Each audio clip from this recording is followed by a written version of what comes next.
Boa tarde a todos. É com grande satisfação que nós vamos prosseguir o nosso seminário discutindo as questões relativas à sucessão. Agora à tarde, tendo como participante, aliás, palestrante, o professor Dr. Hércules Alexandre da Costa Benício, que muito nos honra aqui com a sua presença. Ele é tabelião titular do cartório do Primeiro Ofício de Notas, Registro Civil e Protestos de Títulos do Distrito Federal, é professor coordenador do curso de pós-graduação em Direito Imobiliário do IDEP, é mestre e doutor em Direito pela Universidade de Brasília, foi procurador da Fazenda Nacional com atuação no Distrito Federal e é um grande especialista em direito notarial e registral. Como debatedor, participa na tarde de hoje o doutor Alexandre Arcaro, que também é tabelião do primeiro tabelionato de protestos de Campinas, é graduado pela Pontifícia Universidade Católica de São Paulo, universidade pela qual obteve o título de mestre em Direito das Relações Sociais e na qual realiza o seu doutorado atualmente. É com grande alegria e satisfação que os recebemos nesta tarde aqui na Escola de Magistrados do Tribunal Regional Federal da Terceira Região e agradecemos especialmente pela presença e por ter aceitado o nosso convite, nos brindando então com o seu conhecimento na tarde de hoje sobre um tema para nós, digamos assim, tão desconhecido de uma forma geral, que vem a ser as questões relativas à sucessão relacionadas à atividade extrajudicial. Com grande alegria, portanto, que os recebemos e passo a palavra ao professor doutor Hércules Alexandre para a sua palestra. Muito boa tarde a todos. Desembargador Mairan Maia, eu agradeço pelo honroso convite, pela generosa amizade, pela apresentação do meu currículo. Eu sou titular de uma serventia extrajudicial há 22 anos, eu sou do concurso de 2000, mas antes pude ter muito contato com a área tributária por ter sido procurador da Fazenda Nacional lá no Distrito Federal. Então é motivo de muita alegria poder estar aqui compartilhando algumas angústias a respeito de um tema importante que é a extrajudicialização. Muito que a gente vai ver aqui vai ser resolvido de forma rápida e barata, sem precisar incomodar o juiz. Eu também cumprimento o querido amigo Alexandre Arcaro, já desde do início da profissão de tabelião, de oficial de registro, já o conhecia, porque lá pelos idos de 2000 fazíamos concurso já para essa profissão. Então, muito boa tarde a todos que também nos veem pelo Zoom e os aqui presentes. A estrutura da minha fala hoje é essa, com quase um catálogo de referências. O colega Alexandre vai passar o próximo slide. Quase um catálogo, né, de temas, e espero que a gente consiga enfrentar todos aqui no período da tarde, nessa hora e pouquinho que a gente falará.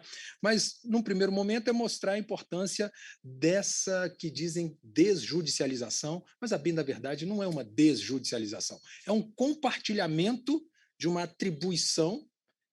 A competência fica com o juiz, mas de uma atribuição administrativa para resolver questões de jurisdição voluntária, aquela administração de interesses privados pela administração pública. Muito no Brasil precisa ser melhorado, né? Por exemplo, por que um casal, dois adultos, para mudarem um regime de bens do casamento, precisam incomodar um juiz? Opção infeliz do legislador, no artigo 1639, parágrafo 2º. Ora, os adultos podem, e a eficácia dessa alteração de regime será ex nunc daqui para frente. Todo mundo feliz, não precisa ir para o judiciário. Pois bem, infelizmente, no Brasil, muita coisa ainda é levada ao judiciário sem necessidade. A gente vai falar um pouquinho sobre esse movimento de compartilhamento de competências. A pessoa tem que ter liberdade de escolha. Interessante dizer que, às vezes, alguns tribunais são tão rigorosos em prestigiar o extrajudicial, que há pouco tempo aqui no Rio de Janeiro, o Tribunal de Justiça, por 2 longos anos, não deixava processar uso capião judicial, porque dizia, vamos ver se a pessoa tem interesse de agir. Ora, se a lei fala que a pessoa pode ir diretamente a um tabelião fazer uma ata notarial de uso capião extrajudicial e depois isso é levado para o registro de imóveis, para que vai incomodar o judiciário em triangular relação processual? Pois bem, por 2 longos anos, isso ficou suspenso para julgar, e em 2021 o TJRJ entendeu que, de fato, há uma opção. Ninguém é obrigado a ir para o extrajudicial. Por isso, não se trata de uma desjudicialização, mas sim de um compartilhamento dessas atribuições ou uma extrajudicialização. Quando a gente fala no extrajudicial, sejamos francos, durante a academia, a gente não estuda. Quem são esses profissionais aí da fé pública? E são diferentes atribuições. Eu, por exemplo, vou falar aqui muito do tabelião de notas, que ele vai instrumentalizar a vontade das partes, resolver as broncas e formar um título chamado escritura pública de inventário e partilha, ou inventário e adjudicação. Mas, para além do tabelião de notas, temos um tabelião de protesto, que vai receber um título de um credor que não fora satisfeito, e o tabelião de protesto vai levar o devedor dizendo, devedor, paga em 3 dias. Se não pagar, eu vou registrar aqui o protesto e o seu nome vai ficar sujo, de alguma forma. Então, essa atribuição é outra, que não de um tabelião de notas. Temos oficial de registro de imóveis que recebe os títulos para verificar quem são os titulares de direitos reais sobre os imóveis, registrador de títulos e documentos e pessoas jurídicas, temos os oficiais de registro civil das pessoas naturais. Então, nesse extrajudicial, muita coisa a gente consegue resolver sem incomodar o judiciário. É bem interessante que uma recentíssima lei, que é a 14.382 de 2022, por exemplo, falou da possibilidade de adjudicação compulsória extrajudicial. Ora, aquela pessoa que promete comprar um imóvel, paga tudo certinho para o promitente vendedor, no final das contas, o que o promitente comprador quer? Quer que o vendedor exercite seus escrúpulos e vá a um tabelião de notas lavrar a escritura definitiva de compra e venda. Mas o vendedor não faz isso. Aí fica nessa chantagem de cobrar, não, agora eu quero algo mais. Não tem problema. Eu tenho um termo de quitação, eu sou um promitente comprador, já quitei minha obrigação, há uma oposição de resistência pelo vendedor, eu vou direto ao registrador de imóveis e consigo, num procedimento extrajudicial, a adjudicação, executar aquela promessa de compra e venda. Todo mundo feliz. Precisa de um juiz para isso? Não. Eu já estabilizei o meio de prova. Então, a gente vai falar um pouquinho sobre essa extrajudicialização. Vamos falar de uma diferença violenta que existe no extrajudicial, tem tudo a ver com planejamento sucessório e tributário. Diferentemente do Código de Processo Civil, em seu artigo 48, que diz que o inventário precisa ser processado no domicílio do falecido, do autor da herança, no extrajudicial, se todos os herdeiros forem maiores e capazes e não envolver testamento, é possível que esses herdeiros que estejam de comum acordo com a partilha optem por qualquer tabelião do Brasil. Há uma liberdade de escolha do tabelião.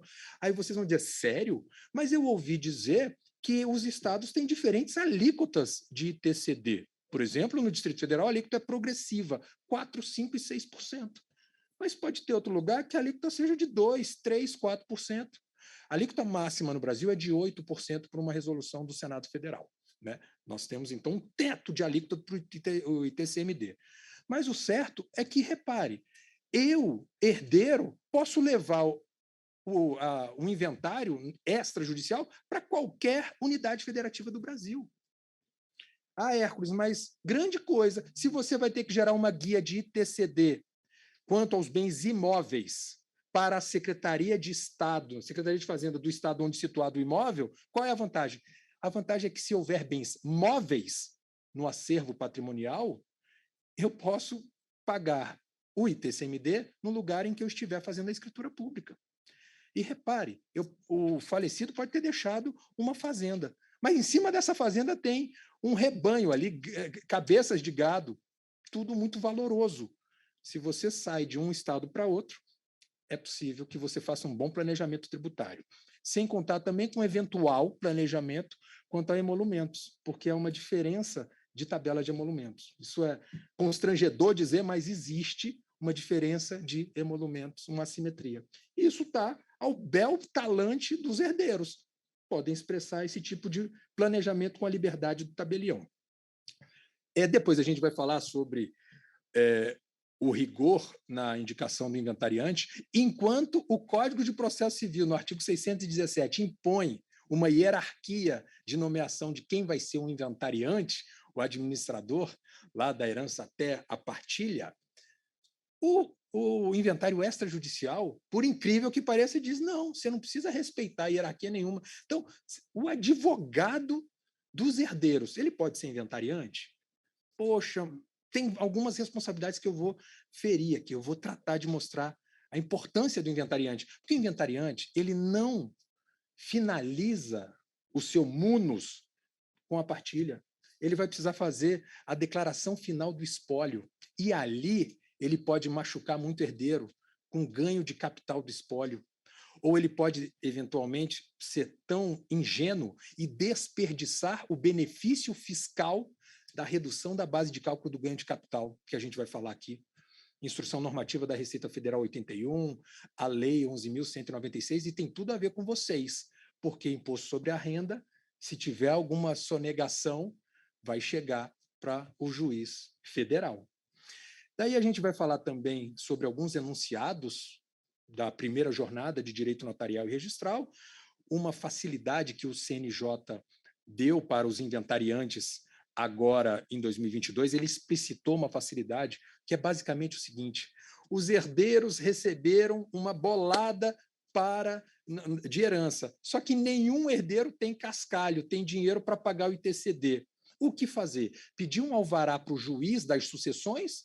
Ou eu posso, com uma mera escritura pública, todos os herdeiros juntos, vão lá num tabelião e dizem: a gente quer nomear esse camarada como inventariante. E ademais, a gente vai falar que esse cara pode levantar dinheiro para pagar ITCD. Verdadeiro. Isso foi explicitado pela Resolução 452 de 2022. Adorável essa desburocratização, essa racionalização de procedimentos. Daí eu vou falar algo fundamental que tem tudo a ver com o que aconteceu hoje de manhã. Será que, quando alguém processa um inventário e o falecido deixou dívida, débitos tributários, será que o tabelião ele pode partilhar o patrimônio do devedor? Vou ser bem sincero, parece que não. Em 28 de outubro de 2022, no procedimento de recurso repetitivo, o STJ teve a oportunidade de, no tema 1074, deitar luzes sobre as trevas da compreensão de algumas corregedorias que autorizam um oba-oba de partilha de bens sem quitação dos débitos tributários. Basicamente, o STJ diz: precisamos respeitar o artigo 192 do Código Tributário Nacional, que diz que nenhuma partilha será feita se os herdeiros não provarem a quitação dos débitos tributários. Isso é dramático e vai ser bom para o debate. Que vença a força do melhor argumento. Será que mesmo com uma mera certidão positiva com efeito de negativa, os herdeiros poderiam embolsar o patrimônio partilhando os bens? A gente vai ver isso daqui a pouquinho. Daí a gente vai falar também de uma eventual inconstitucionalidade na resolução do CNJ que trata de inventário e partilha. Me refiro especificamente ao artigo 18 da resolução 35 de 2007, quando o CNJ diz: se o herdeiro falecer sem deixar descendente, sem deixar ascendente, mas deixar só um companheiro, foi mal, companheiro ou companheira, você não terá o benefício do inventário extrajudicial. Você precisará incomodar o juiz. Será que isso não flerta com a inconstitucionalidade? Por que tanta discriminação com o companheiro? Aí a gente pode depois verificar se isso é uma cautela do CNJ para evitar abuso de aventureiros que se arrogam a qualidade de mero companheiro para bypassar os irmãos do falecido. A gente vai precisar checar isso aqui. Depois a gente vai falar sobre partilha de direitos possessórios de imóveis irregulares, muito comum no Distrito Federal. A nossa situação fundiária lá é caótica. Aqui está o excelentíssimo doutor juiz Daniel Carnacchione, que não me deixa mentir a respeito da bronca que é a média e a alta classe do Distrito Federal mora em imóveis irregulares, com questão fundiária densa, e daí a gente precisa verificar. O exercício da posse tem uma expressão econômica. Aqui em São Paulo tem muito também de condomínio irregular. O exercício da posse tem uma expressão econômica. Os herdeiros vão ser tributados no ITCMD. Ponto. Isso é importante que se diga. Agora, depois também vale a pena, eventualmente, no debate, a gente falar, poxa, mas e na sucessão hereditária? E se os herdeiros cederem a posição, essa posse para um cessionário? Haverá, para a soma dos prazos para uso capião que recolher ITCD, isso é algo interessante. Por que eu estou dizendo isso sobre a expressão econômica?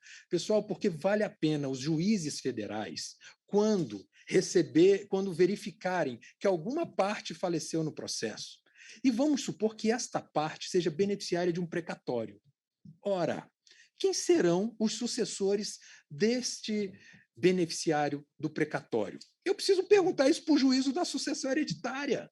Não é trivial. E mais, não vale a pena, por exemplo, numa questão de precatório, autorizar o levantamento por meio de um alvará sem a prova do recolhimento do ITCMD. Ora, os herdeiros, eles têm um proveito econômico, mas por força de sucessão hereditária. Qual é a dúvida de que isso é fato gerador de ITCMD? E daí o Estado fica a ver navios. Por quê? Porque o juiz federal liberou o levantamento de um valor de precatório. Algo problemático. Se o tabelião fizesse isso sem observar, é isso, é interessante. Eu fui procurador da Fazenda e é bom que eu tenha sido para trazer uma neurose por a arrecadação tributária, porque as várias leis que tratam da profissão que eu e o querido amigo Alexandre Arcaro exercemos, as leis que tratam da profissão do extrajudicial, essas leis deixam muito claro, tabelião, oficial de registro, se você não observar a correção, a adequação do recolhimento tributário nos atos que você pratica, você será responsável tributário. É aquela boa e velha solidariedade com benefício de ordem do artigo 134 do Código Tributário Nacional, a subsidiariedade. Se o contribuinte não pagar, o tabelião responde.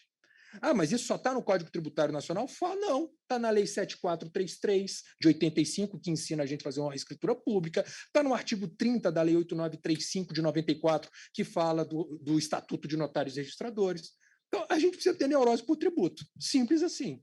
E vai doer no bolso do tabelião, qualquer lambança que faça. Isso para dizer o quê? Quando a gente vê um debate, ora, a pessoa está devendo para o fisco, está devendo para o município, para o Estado, para a União Federal. Desculpa, se ela está devendo, o tabelião não deveria nem lavrar a escritura de partilha de bens, por força do artigo 192 do Código Tributário Nacional. Isso podia, isso já estava na manhã de hoje, já latente. Mas a gente tem aqui algo a ser dito.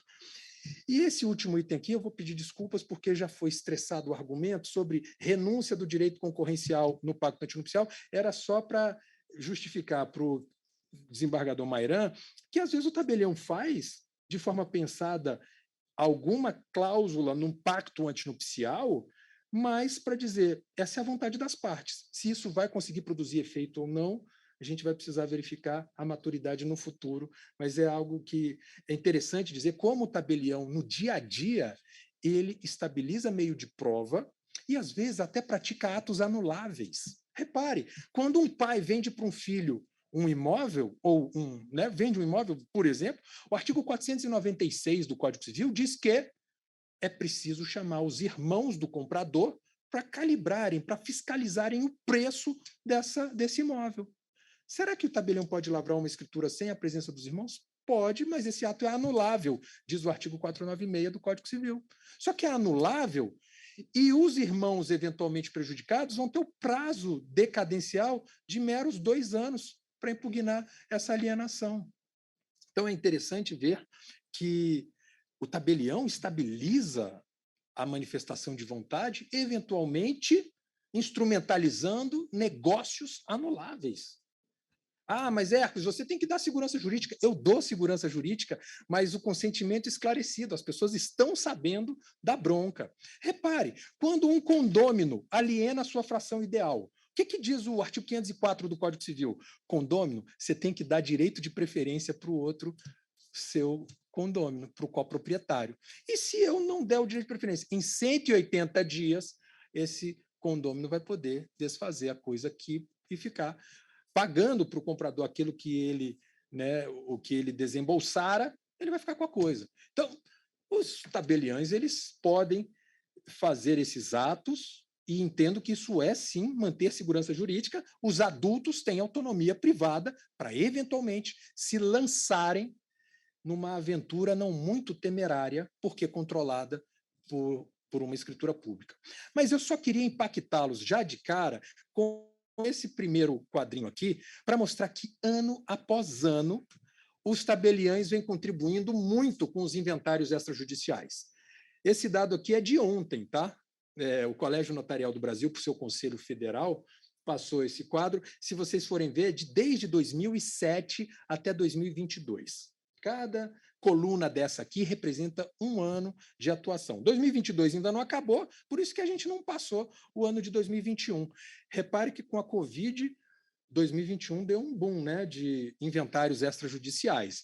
Mas isso quer dizer o quê? Que em 2007 veio o legislador federal e plantou no Código de Processo Civil de 73 uma alteração por meio da Lei 11.441 de 2007, dizendo que separação e divórcio, desde que não haja filhos menores ou incapazes e que os divorciandos ou separandos estejam em comum acordo, pode ser feito extrajudicialmente. Mas também falou que inventário com partilha ou adjudicação, desde que os herdeiros sejam maiores e capazes e que não haja testamento, isso pode ser feito extrajudicialmente. Vamos dar real, esse negócio de não ter testamento, isso vem sendo cada vez mais ultrapassado, porque quase todas as corregedorias do Brasil dizem o seguinte: mesmo com testamento, é possível que os herdeiros vão ao juiz das sucessões, apresentem o testamento para o seu registro e peçam para o juiz das sucessões autorizar o processamento extrajudicial do inventário.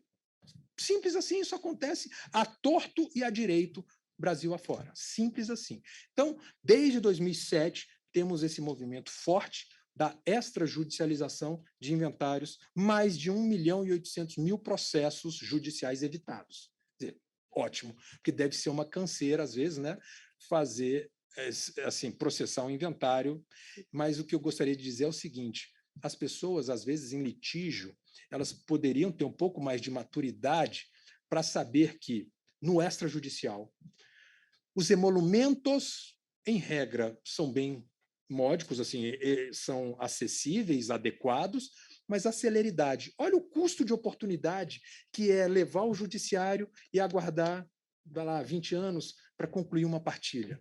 Pô, adultos, na boa, vocês estão dilapidando o patrimônio. Toda hora vai nascer um certo alguém aqui e vai dar um problema. Seria bom que todos os advogados pudessem empolgar os seus clientes para esse fim. Seria bom também que o legislador passasse a autorizar o extrajudicial a fazer divórcio e separação com a oitiva do Ministério Público. Porque se 2 adultos eles estão cuidando do seu filho, por mais que eles queiram se divorciar, isso não precisa incomodar o juiz. Isso é jurisdição voluntária. E vamos ser sinceros, até no inventário e partilha.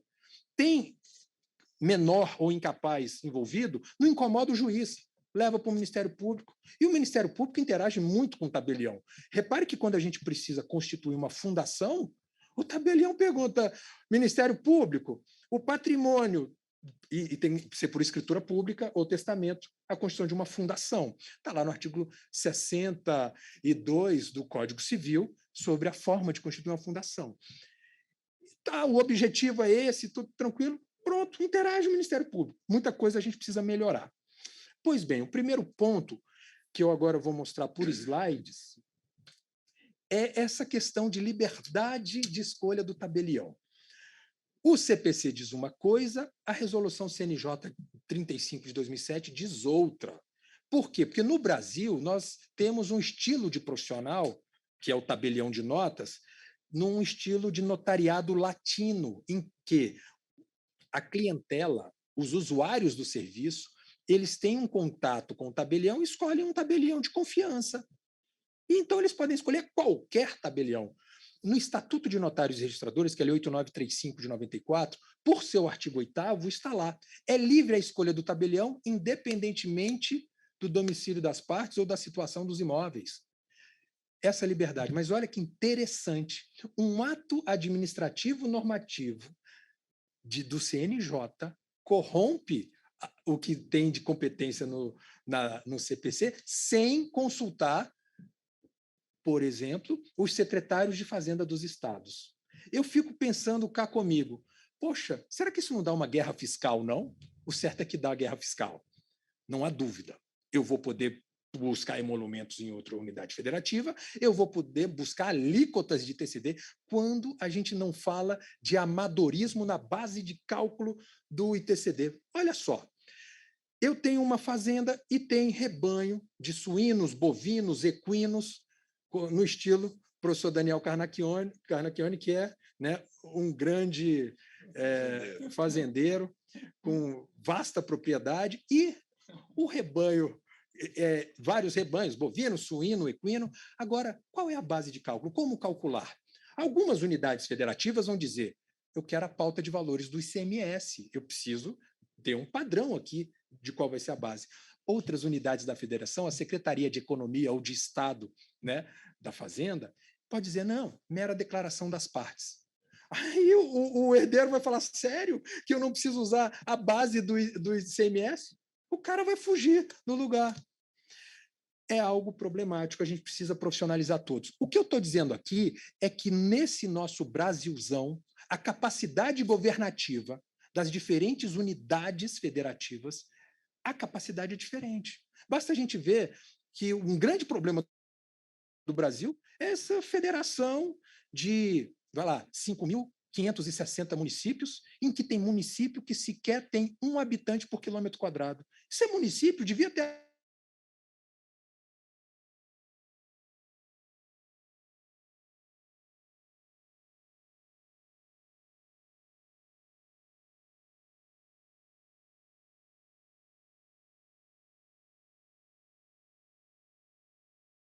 mesma capacidade de legislar sobre um plano legislativas de autonomia, tal como o município de São Paulo.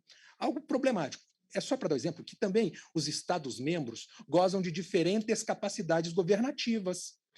E, de repente, a técnica para apuração da base de cálculo do ITCMD em um Estado pode ser menos profissional do que outro, o que gera, nesse estímulo, porque o direito é um sistema de incentivos, gera uma migração de arrecadação tributária do ITCMD de um Estado para outro, algo problemático.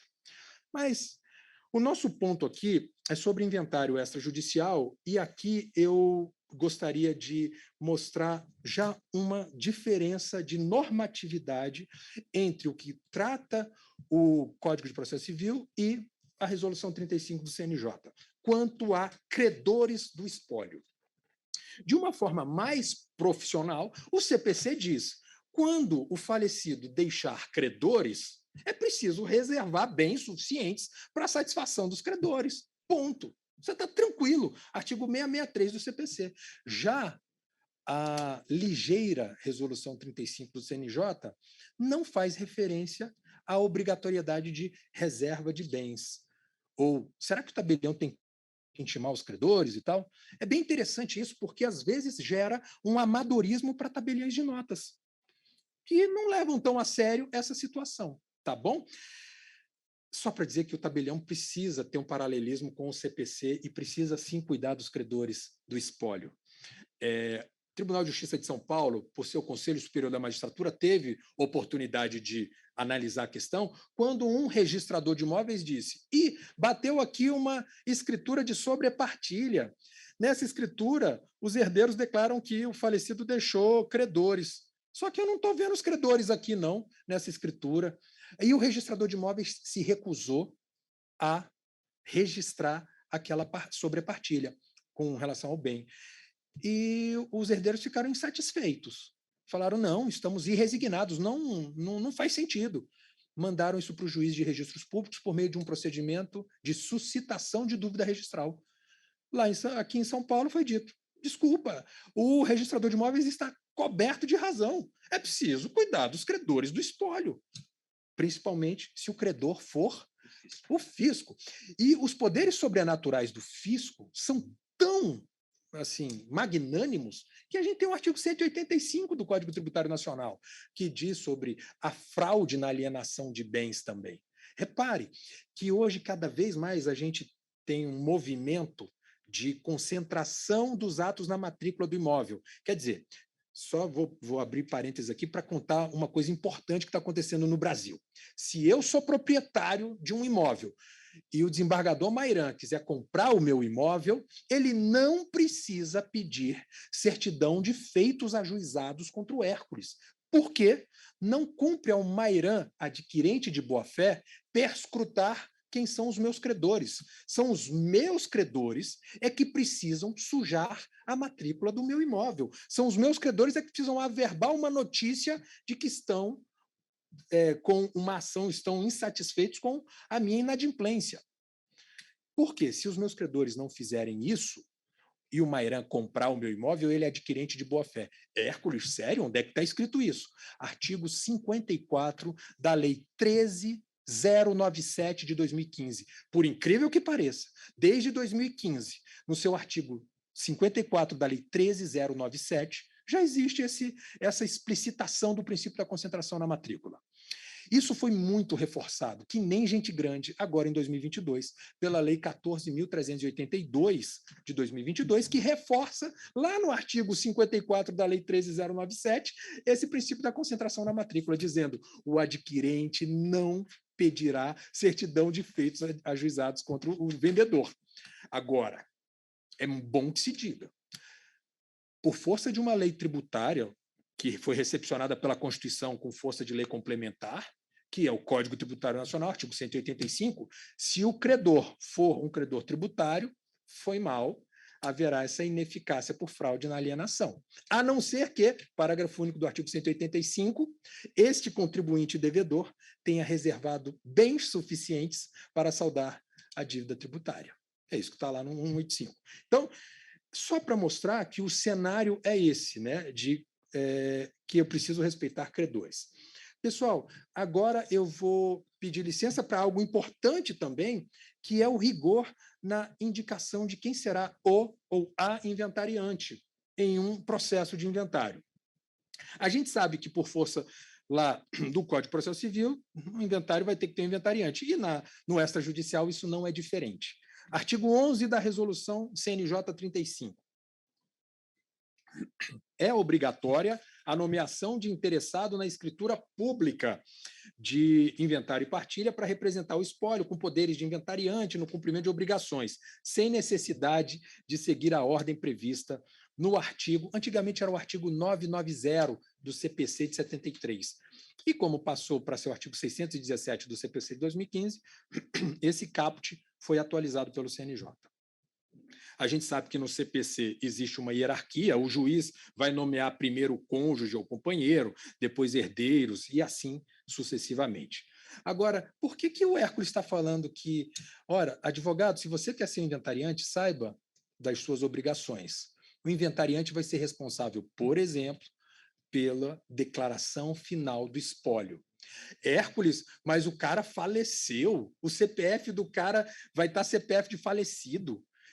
Ele não está ganhando nada, mas existe lucro imobiliário, ganho de capital na sucessão hereditária para o falecido. O espólio precisa apurar no CPF do espólio o ganho de capital? Sim, vai ter que pagar um DARF referente ao ganho de capital. Se e quando os herdeiros, ao receberem a herança, valorizarem os bens do espólio.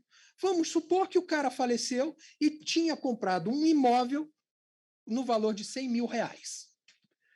Em 95, o imóvel comprado, valor de aquisição, R$100 mil. O cara faleceu em 2022. Esse imóvel que valia R$100 mil, hoje deve valer R$1.400.000. Tudo bem? Vamos colocar que está numa área, o metrô chegou, né? Um shopping center foi instalado ali do lado. Show! Valorizou o imóvel. O que valia R$100 mil quando o falecido, o autor da herança comprou, hoje vale R$1.400.000. Quando o Estado vai tributar este imóvel, ele vai ter um valor de referência, o valor venal, e vai tributar em cima dos R$1.400.000. Por quanto os herdeiros vão receber esse imóvel? Qual é o valor?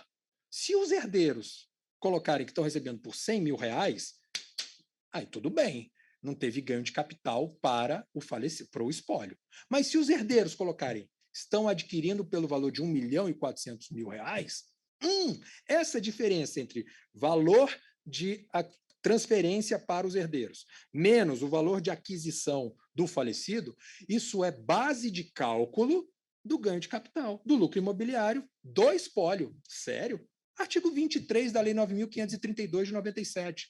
Simples assim. Na transferência de direito de propriedade por sucessão, no caso de herança, legado ou por doação e adiantamento de legítima, os bens e direitos poderão ser avaliados a valor de mercado, valor venal, ou pelo valor constante na declaração de bens do decujus. Beleza. Mas, Hércules, eu estou fazendo que o valor de 1.400.000, afinal de contas, o Estado está me tributando ITCMD por 1.400.000. Tudo bem, mas você vai pagar também o imposto sobre a renda, por ganho de capital. Parágrafo 1º do artigo 23 da Lei 9.532. Se a transferência for efetuada a valor de mercado, a diferença a maior entre esse valor pelo qual entre esse e aquele valor que constava na declaração de bens decujos, sujeitar-se à incidência do imposto de renda, a alíquota de 15%, alíquota de ganho de capital. Pô, por que você está dizendo isso? Porque é assim que a banda toca. Até na doação acontece isso. Sempre que você valoriza, isso é base de cálculo de lucro imobiliário, ganho de capital, 15%. Não basta, mas olha que interessante. O inventariante, quando for fazer declaração final de espólio, não pode negligenciar com a excelente lei tributária, que é a MP do bem, que vem falando que se a pessoa vende um imóvel residencial, a pessoa física, e em 180 dias compra outros imóveis residenciais, não precisa apurar ganho de capital. Esse é o artigo 39 da Lei 11.196 de 2005.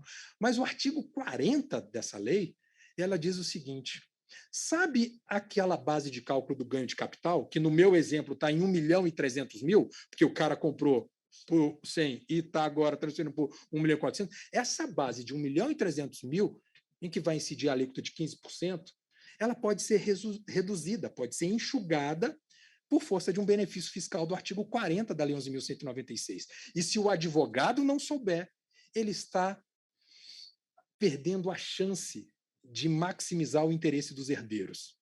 Olha que importante o herdeiro atualizar a base. Diz a Lei 11.196, artigo 40. Para apuração da base de cálculo do imposto sobre a renda incidente sobre o ganho de capital por ocasião de alienação ou sucessão aqui, a qualquer título, serão aplicados fatores de redução do ganho de capital apurado. E aí, se vocês forem para o artigo seguinte, olha que chique a lei. Ela traz uma fórmula matemática aqui para você calcular. E é óbvio que os herdeiros precisam colocar um valor superior. Afinal de contas, o falecido, no meu exemplo, compraram em 1995. Dali para cá, são 27 longos anos de titularidade de um bem. E daí a gente aplica aqui. Hércules, mas eu sou do direito, eu preciso saber matemática. Não, baixa o programinha GCAP no site, né? Faz um download lá no site da Receita Federal, que, de forma amigável, vai estar tudo pronto para você. Próximo slide. E isso tem que ser conciliado com a Instrução Normativa 81 da Receita Federal do Brasil, Secretaria da Receita Federal. Lá nessa instrução normativa, o artigo 10 ensina como fazer a apuração de ganho de capital e quando tem que pagar. Você só precisa pagar o ganho de capital do espólio só no último dia do mês de abril do ano subsequente ao da partilha. Isso é show. Olha que interessante. os herdeiros fizeram em 2022, no início de 2022, fizeram, seja pelo juiz, seja pelo extrajudicial, mas eu empolgo enfaticamente a fazer no extrajudicial, fizeram a partilha do bem, e aquele imóvel comprado por 100 mil, eles colocaram 1.400.000. No início de 2022, foi feita a partilha. Quando é que o inventariante precisa fazer a declaração final do espólio? No último dia do mês de abril do ano subsequente, 2023. Olha que chique. Os herdeiros aproveitaram essa redução do ganho de capital e vão agora colocar no mercado durante o ano de 2022 todo e nos 4 primeiros meses do ano de 2023 eles vão tentar vender esse imóvel que eles receberam por 1.400.000. Afinal de contas, também pagaram ITCD na base de 1.400.000. Só que eles encontraram um comprador que topou pagar 2 milhões de reais. Lindo! Eles vão, na declaração final de espólio, dizer que receberam, porque eles podem colocar valor de mercado ou valor da declaração de renda, valor histórico.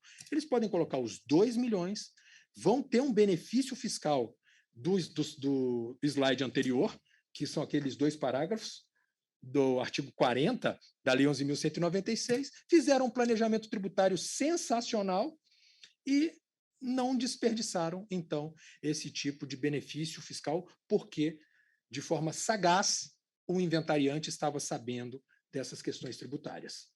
Olha a importância de um inventariante. Daí os herdeiros falam, qualquer um pode ser inventariante? Alto lá, porque se esse inventariante cometer alguma lambança na hora da declaração final do espólio, isso pode gerar um DARF para os herdeiros e alguém vai responder por essa lambança, principalmente perante os herdeiros. Não é verdade? Porque, claro que o fisco, a União Federal, vai atrás dos herdeiros dizendo por que você não recolheu o DARF quanto ao imposto sobre a renda. Podemos passar adiante. Isso tudo está também na instrução normativa e agora eu gostaria só de fazer um destaque para essa possibilidade muito amigável de não incomodar o juiz para levantar dinheiro deixado pelo autor da herança. Vamos supor que o autor da herança tenha deixado bens imóveis, mas também saldo credor em conta corrente. Antigamente, a pessoa tinha que incomodar o juiz para receber um alvará para autorizar levantamento de verba para pagar ITCMD. Uma coisa que eu devo dizer também, daqui a pouco isso estará destacado no slide, diferentemente do processo civil. No processo civil, arrolamento sumário, o que faz o juiz das sucessões? Tramita tudo, homologa a partilha, expede o formal de partilha e nem se dá conta do ITCMD. Essa é a metodologia do novo CPC, 2015. O juiz das sucessões não se incomoda com o ITCMD, não. Já o tabelião de notas, ele só pode lavrar a escritura de inventário e partilha se os herdeiros provarem antecipadamente que pagaram todas as guias de ITCD, sobre todos os bens imóveis e tal. Há uma exceção, que é a possibilidade de lavrar uma escritura em que, antes mesmo da partilha do patrimônio, os herdeiros vão ao tabelião de notas e dizem, nós, todos os herdeiros, estamos nomeando um inventariante para esse inventariante não só buscar saldos credores em conta corrente, pegar os extratos, mas também para esse inventariante levantar um dinheiro para pagar o ITCMD. Há uma diferença que eu acabo de dizer, que no judicial, o juiz não precisa observar prévio recolhimento do ITCMD para soltar o formal de partilha, e no extrajudicial o tabelião é mais burocrático. Por quê? Porque assim determina a resolução 35, tá bom? Daqui a pouquinho a gente vê mais. Podemos passar adiante, viu, Arcaro? E eu vou poupá-los aqui de mais esses slides a respeito, pode passar adiante, que isso aqui eu já falei também. Isso aqui é só para mostrar o quão importante é uma atuação institucional em que um sindicato pede. Agora pode parar um pouquinho aí. O CNJ escancarou que o inventariante ele pode levantar dinheiro, mas eu vou dar real. O inventariante pode até muito mais. Se a gente tiver criatividade, plasticidade mental, adaptabilidade a essa extrajudicialização, parece óbvio que vocês chegarão à seguinte conclusão. Vamos lá. O vendedor, ele disse que iria vender um imóvel para mim, eu passei a grana para a conta do vendedor, só que ele estava com Covid e morreu antes de ir para o tabelião de notas lavrar a escritura. Cara, o Hércules passou uma grana, mas esse caso... Por que o Hércules passou? Porque ele conhecia o vendedor, ele sabia que era fácil de ele ir para um cartório. Só que o Hércules não contava com isso de a pessoa morrer antes de ir para o cartório. O vendedor faleceu. A pergunta que eu faço é: podem os herdeiros dizerem, senhor tabelião, esse imóvel já não era de papai, porque papai recebeu o dinheiro. Olha a prova de que o dinheiro está na conta de papai. A gente vai ser até tributado por todo esse saldo credor na conta de papai. Só que esse imóvel não é de papai. Ele teve até um documento de deu recibo desse valor e disse que aquele valor se referia à venda de um imóvel que oportunamente ele faria indo ao tabelião de notas, mas ele morreu antes de ir para o tabelião. Será que os herdeiros podem nomear um inventariante? Para esse inventariante, representante do espólio, vender aquele imóvel, arrancar da mão daquele falecido e passar para o Hércules, os mais puristas vão dizer, claro que não, Hércules, espólio não tem personalidade jurídica, dançou Playboy, habilite-se lá num espólio como um credor. Parece que não é essa a melhor solução. A melhor solução é, com muito rigor, verificado, sim, a sinceridade das partes, e no Brasil a gente precisa começar a cuidar disso. Se eu tenho toda a documentação estável, se toda a narrativa faz sentido, eu tenho início de prova documental ali, por que eu não vou fazer? Eu vou incomodar juiz ou, né, controverter uma situação que não deveria ser controvertida? O que eu quero dizer é que, também de forma recorrente, o legislador, no Estatuto do Usuário de Serviço Público, creio que a Lei 13.460 de 2017 vai dizer, perante o prestador de serviço público, o usuário goza da boa-fé e da diretriz de que ele é confiável, de que a manifestação dele é confiável. Não bastasse isso, temos a Lei da Liberdade Econômica, a Lei 13.784, que também tem dizendo, há uma diretriz de que as pessoas são confiáveis quando se manifestam com a administração pública. O princípio da boa-fé e da confiança. Então, Trust System, esse enunciado da primeira jornada de direito notarial escancara que temos que confiar mais nas pessoas e está dizendo que podem os herdeiros formalizarem uma escritura de aceitação de herança e nomeação de inventariante para o inventariante formalizar obrigações pendentes do falecido. Alguns mais puristas vão dizer que isso é uma aventura porque o espólio não tem personalidade jurídica. Discordo, porque a gente precisa responder a esse clamor, essas demandas, sem controverter essas situações, quando eu tiver estabilidade na arrecadação tributária e na documentação apresentada. Próximo slide. São algumas perguntas que eu vou pular, porque eu já gostaria de tratar do tema mais nervoso aqui. Documentos necessários para o inventário extrajudicial. Isso tem tudo a ver com vocês, mas tudo a ver. É possível partilhar patrimônio de um falecido se esse camarada deixou dívida fiscal, tributária? Está lá. Primeiro que eu já disse isso, no extrajudicial, diferentemente do que sucede com o inventário judicial, e no judicial eu já disse, juiz não precisa se preocupar com o ITCMD, porque ele solta o formal de partilha, isso é inofensivo, uma vez que, para registrar esse formal de partilha, o registrador de imóveis vai precisar da prova de TCMD. E mesmo porque, depois de expedir formal de partilha, ele vai intimar a Fazenda Pública para verificar conformidade para o recolhimento do ITCMD. Isso no judicial. No extrajudicial, não. Tabelião é neurótico, artigo 15, o recolhimento do tributo incidente deve anteceder a lavratura da escritura. Tudo bem, a gente só faz a escritura de partilha nesses termos. Mas quais os documentos devem ser apresentados? Cara, o CNJ escancara. É preciso apresentar a certidão negativa de tributos. O CNJ não falou metadinha, certidão positiva, né, positiva com efeito de negativa. Ele falou negativa. Aqui vai ser legal no debate, porque lá pelas tantas vai dizer, pô, Hércules, mas a própria União Federal, o próprio Estado-membro já interagiu com os herdeiros já cadastraram E por isso foi expedida a certidão positiva com efeito de negativa. Você vai querer ser mais realista do que o rei? Se o próprio credor tributário está interagindo com os herdeiros e dizendo que está aliviando agora com essa certidão, é porque já está cadastrando os herdeiros, né, e está permitindo que aquele CPF do falecido possa ter uma certidão positiva com efeito de negativa. Então, a gente vai chegar a esse tipo de reflexão para dizer, neste caso, a certidão positiva com efeito de negativa faz todo sentido, porque já há um controle do credor quanto a quem são os herdeiros e já cadastrados os CPFs dos herdeiros para fins depois de uma cobrança para satisfação do crédito tributário. Mas eu ia dizer o seguinte, enquanto o CNJ fala que tem que apresentar certidão negativa, próximo slide, nós temos que o CNJ partiu da seguinte premissa, Código Tributário Nacional, artigo 192. Nenhuma sentença de partilha ou adjudicação será proferida sem prova de quitação de todos os tributos relativos aos bens e às rendas do espólio.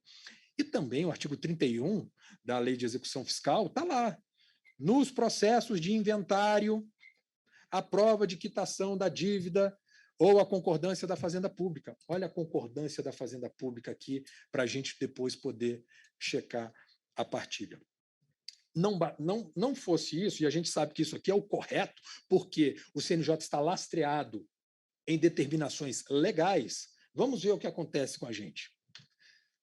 Em São Paulo, desde 2014, por uma evolução da corregedoria local, os tabeliães de notas deixaram de exigir certidões negativas e evoluíram para meramente pedir certidão positiva com efeito de negativa. Ponto. Isso está lá escancarado e isso acontece à torto e à direito. Será que está certo? Será que precisaria de uma gestão do representante da Procuradoria da Fazenda Pública nas corregedorias? Talvez. Se eu fosse procurador aqui, eu ia dar uma chegada na corregedoria para perguntar, pô, sério isso? Me ajuda? Vamos, né? É por aí. Ou da Procuradoria da Fazenda Nacional, estadual, o que for, tá beleza? Agora, olha que bacana. Os melhores doutrinadores do Brasil, na primeira jornada de direito notarial, quase de forma temerária, aventureira, editaram um enunciado 47, dizendo que nas escrituras, inclusive de inventário, é cabível a mera consulta feita ao sítio da Receita Federal. Aí eu coloco na escritura, olha, fui lá na situação cadastral ou verificar a certidão de tributos, vi que não está saindo. Então, eu vou colocar uma observação na escritura, que eu visitei o site da Receita Federal e que deu probleminha no CPF. Será que isso é suficiente para lavrar a escritura? Aí está lá, enunciado 47. Nas escrituras de inventário, é cabível a menção à consulta feita no sítio da Receita. Tá, o papo é reto. E aí? E se não sair a certidão negativa ou a positiva com efeito de negativa? Está lá. A existência de débitos tributários será consignada na escritura. Quer dizer, tem débito, a certidão é positiva. Quer dizer, eu vi o extrato da situação fiscal desse cara, é positiva, e mesmo assim eu não reajo. Eu lavro a escritura. Foi essa a orientação dos nossos melhores doutrinadores, né? Eu sou um crítico disso aqui porque a gente precisa ter cuidado. Mas vamos lá. Com a advertência das partes sobre os riscos relativos à realização do ato notarial. Tudo bem, mas ele já dilapidou o patrimônio do espólio e o credor fiscal ficou a ver navios. Insatisfeito, o que isso não é bom. Se a gente visa uma segurança jurídica, não é bom acreditar nessa mera insatisfação. Vamos para o próximo. Agora aqui que está lindo. Em 28 de outubro de 2022, o STJ, por sua primeira sessão, e é claro que a gente precisa calibrar o que é mero precedente de um STJ, que daí a gente pode verificar que pode não ter alguma estabilidade, mas quando se unem duas turmas, né, do STJ, a primeira e a segunda turmas, e editam lá, né, nesse tema de recurso repetitivo 1074, vamos ver o que eles falaram aqui. Ó. A seguinte tese repetitiva, no próximo aí. Ele começa a dizer, ó, não precisa juiz observar ITCMD, mas no todo o resto vem lá, item 5 da ementa, permanece válida, contudo, a obrigatoriedade de se comprovar o pagamento dos tributos que recaem especificamente sobre bens e rendas do espólio, como condição para homologar a partilha ou adjudicação, conforme 192 do CTN. Cara, isso escancarou, dizendo corregedorias, façam isso não com o poder público. Cuidado, 192 é grave. Pô, se está devendo IPTU, não partilha ainda não. Está devendo ISS, está devendo tal coisa, cuida. Até imposto sobre a renda, né? Aí está lá. Tem a tese repetitiva dizendo que no arrolamento sumário, é claro que ele está lidando com o rito processual jurisdicional de arrolamento sumário, mas que tem tudo a ver com extrajudicial. Não dá para eu ter dois pesos, duas medidas aqui, não faz muito sentido, não. No arrolamento sumário, a homologação da partilha, bem como a expedição do formal de partilha, não se condiciona ao prévio recolhimento do ITCMD. Até aí tudo bem, vírgula, devendo ser comprovado, todavia, o pagamento dos tributos relativos aos bens do espólio e às suas rendas. Show de bola. É isso que tem que ser visto. Algo que acho que deita luzes, então, né, nessa situação. Pessoal, já para o fim da minha intervenção inicial, para a gente agora bater um papo aqui, eu vou colocar algumas situações que estão lá no nosso sumário, no nosso conteúdo programático daqui. Uma angústia que me visita é essa, de que quando alguém morre e não deixa descendentes ou ascendentes, que se a pessoa falecida não tivera formalizado o seu vínculo afetivo por meio de um matrimônio, de um casamento, por mais que haja uma escritura pública de união estável, declaratória de união estável, por mais que haja uma sentença reconhecendo união estável, o CNJ entendeu que o companheiro que tenha direito à sucessão é parte, observada a necessidade de ação judicial se o autor da herança não deixar outro sucessor ou não houver consenso de todos os herdeiros, inclusive quanto ao reconhecimento da união estável. Artigo 19. A ameação do companheiro pode ser reconhecida por escritura desde que todos os outros herdeiros... Então tem que ter filho, tem que ter ascendente. Será que isso é correto? Uma colega minha até se formou comigo lá na Universidade de Brasília, ela é juíza de longa data lá no Distrito Federal e está com essa situação específica na família. Qual não é o meu constrangimento ao dizer, amiga, eu não posso, porque senão eu estou descumprindo uma regra normativa. E o artigo 30 do Estatuto de Notários e Registradores diz que é dever do notário e do registrador observar as regras técnicas editadas pela autoridade competente. Daí eu ficaria mais suscetível a um processo disciplinar. E eu é que não quero arranhar minha imagem, né? Depois de 22 anos atuando, né, certinho. Mas, Hércules, deixa de ser covarde. Você não precisa respeitar uma norma técnica manifestamente ilegal ou inconstitucional. Agora, qual foi a ideia que eu passei para a colega, para a amiga? Seguinte, sabe quando o nosso tribunal diz que, mesmo com testamento, é possível o interessado, isso eu estou falando do provimento 29 de 2018, lá do DF, mesmo com testamento, os herdeiros podem visitar o juiz das sucessões e dizer, juiz, registra esse testamento aqui e me libera para fazer tudo extrajudicialmente. Falei, olha, que tal você falar, juiz, declara que essa norma aqui do CNJ não tem nada a ver, que ela só embaraça a minha vida e diz que o tabelião pode fazer sem risco de processo disciplinar. É isso. Aí vai ter que incomodar o juiz por isso. Difícil, assim, aí é covardia do tabelião? O tabelião tem que ter mais estômago? Tal. É isso. E olha que eu me considero vanguardista. E acho uma bobeira esse artigo 18, se eu tiver tudo estabilizado. Sabe qual foi a minha intenção? E isso eu faço, tá? Até de forma insubordinada ao artigo 18.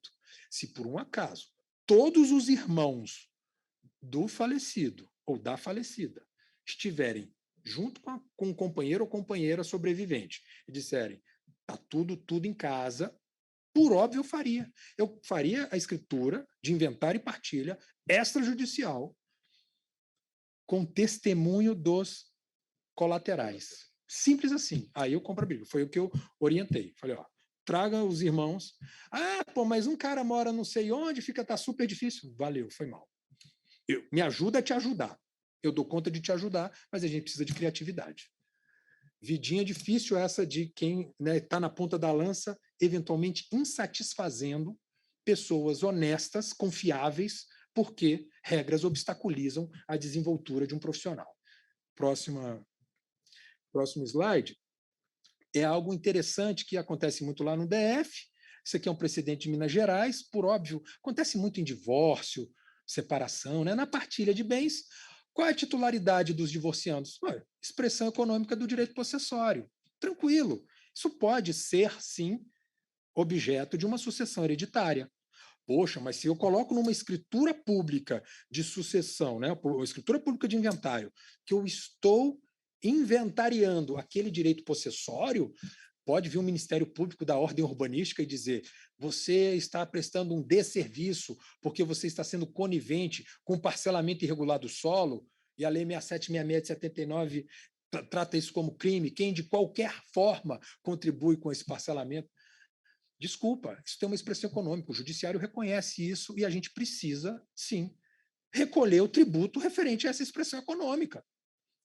Isso é uma reflexão importante e só com isso eu dou também, né, assim, dou um salto heróico para dizer: juiz federal, por favor, não negligencie na arrecadação do Estado. Ele precisa receber ITCMD quando herdeiros forem levantar dinheiro de precatório. Ponto. Isso é preciso ver, né? Tem expressão econômica, o Estado precisa receber. A não ser que vocês me digam que vai existir alguma lei estadual isentando um certo sucessor de um beneficiário precatório, que não deve ter essa lei. É fulanizar demais uma isenção. Próximo.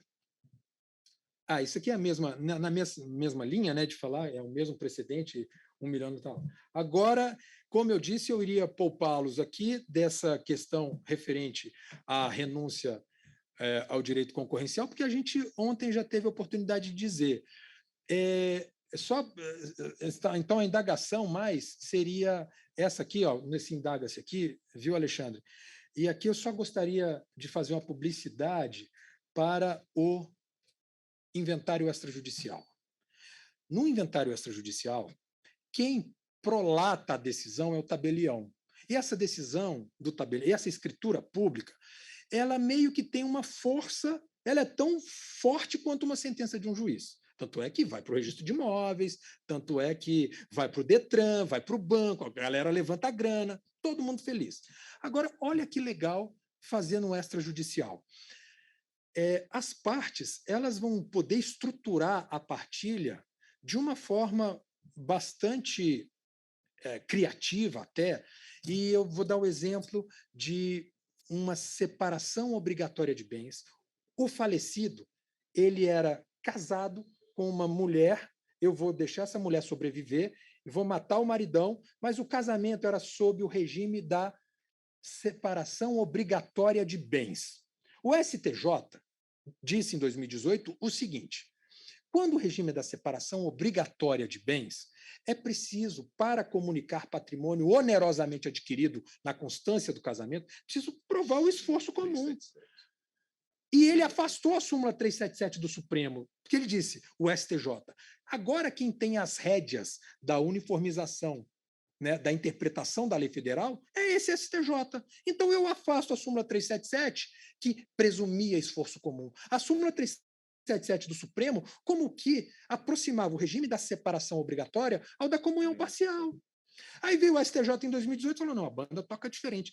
Tanto falou isso o STJ, que agora, anteontem, foram editadas novas 2 súmulas, e uma que fala da união estável, fala da separação obrigatória e fala dessa situação de que precisa apresentar, e precisa provar o esforço comum. Mas olha que chique fazendo extrajudicial. Para alguns imóveis, herdeiros, os filhos do camarada que faleceu.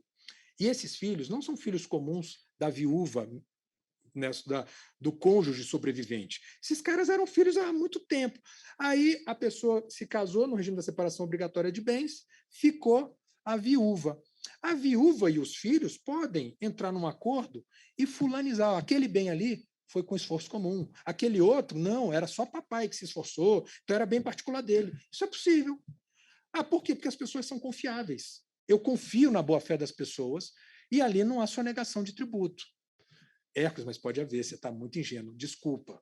Se há sonegação, isso é muito residual. Eu não posso comprometer a boa-fé de tantos herdeiros que acorrem a um tabelião de notas, né, que vão a um tabelião, porque eu acredito que algum dia isso pode ter uma fraude aqui e acolá. Eu, obviamente, vou fazer a leitura, vou fazer a entrevista, vou verificar a consistência da declaração, não é mero capricho, um oba-oba, mas repare a plasticidade, essa adaptabilidade de um extrajudicial.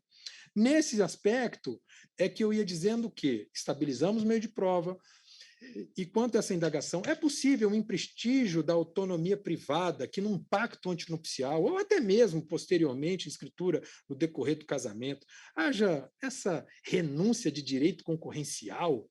Isso é negócio sobre, né, de herança de pessoa viva, que é a pacta corvina, que tem que ser evitada, né? Eu devo dizer que, com responsabilidade, um tabelião pode estabilizar um meio de prova mostrando que é essa vontade dos noivos. Você fala, Hércules, mas você está aqui embaralhando pacto antinupcial com testamento conjuntivo. Porque se isso aqui tinha que ser num testamento, e testamento não pode ser conjuntivo, o testamento tem que ser unilateral, com duas testemunhas. Aqui você nem testemunha tem. Você está tratando de sucessão hereditária sem nem testemunha. Repare que você está corrompendo a forma de um testamento. Será que isso é possível? A despeito de tudo, já sofri muito para pensar, mas acredito que eu possa abrir um tópico num pacto antinupcial, conjecturando a vontade das partes, mostrando os limites dessa vontade, estabilizando o meio de prova, se isso vai gerar eficácia no futuro ou não. Se eu fosse o juiz hoje, não deixaria, se eu fosse o juiz, mas o tabelião precisa ter também esse cuidado de não querer ser mais realista do que o rei. Com responsabilidade, com uma boa redação, é possível acomodar as situações para dois adultos que devem, com consentimento esclarecido, poder manifestar a sua vontade. Com essas breves palavras, eu agradeço pela oportunidade, pelo honroso convite, me coloco sempre à disposição aqui da Escola de Magistrados do TRF Terceira Região, e esses 2 dias foram agradabilíssimos, estão sendo agradabilíssimos, na companhia de Vossa Excelência, desembargador Mayra Maia Júnior. Muito agradecido. Uma boa tarde. Muito obrigado, Hércules. Obrigado por compartilhar aqui conosco um pouco da sua, aliás, o muito da sua experiência e conhecimento em relação às questões extrajudiciais envolvendo inventários extrajudiciais e outras questões relacionadas à sucessão e ao planejamento sucessório. Eu passo então aqui a palavra ao nosso debatedor, o doutor Alexandre Arcaro, para fazer as suas ponderações. Obrigado, professor Mayra. Gostaria de agradecer o convite efetuado pela escola aí e cumprimentar todos os colegas, todos que estão assistindo na pessoa do professor Mayra aí, que foi meu professor de mestrado. Aí a gente teve um relacionamento muito interessante aí no desenrolar do curso. A minha ideia aqui é fazer alguns comentários práticos dessa desjudicialização e entrar aí no debate, fazendo questões aí sobre a apresentação do Hércules. Dizer que o inventário extrajudicial, além de todas as formas de desjudicialização, foi um grande marco aí, acho que, para a atividade, que foi onde iniciou-se um aproveitamento potencial dos cartórios.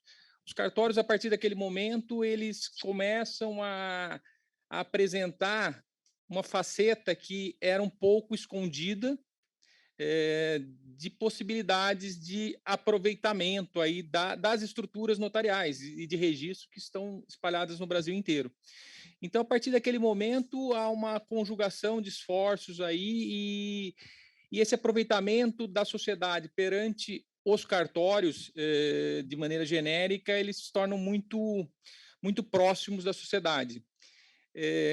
Eu cheguei a ser registrador imobiliário durante 2 anos e a minha experiência, não havia ainda a possibilidade de inventário extrajudicial, era algo assim, entrou inventário extrajudicial dentro do cartório, provavelmente, quase que 95%, 90% das vezes, tinha devolutiva. Faltava páginas,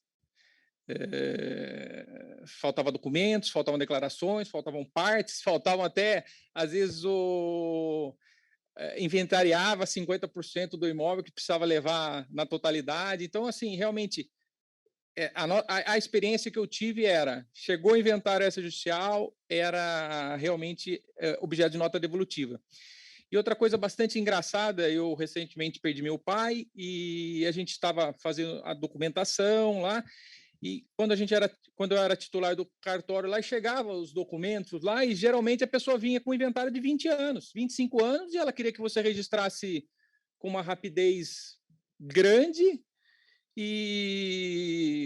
Mas imagina um inventário em papel, isso aí era 2004, chegava de 20 anos antes e dificilmente não faltava um documento, uma folha se perdeu.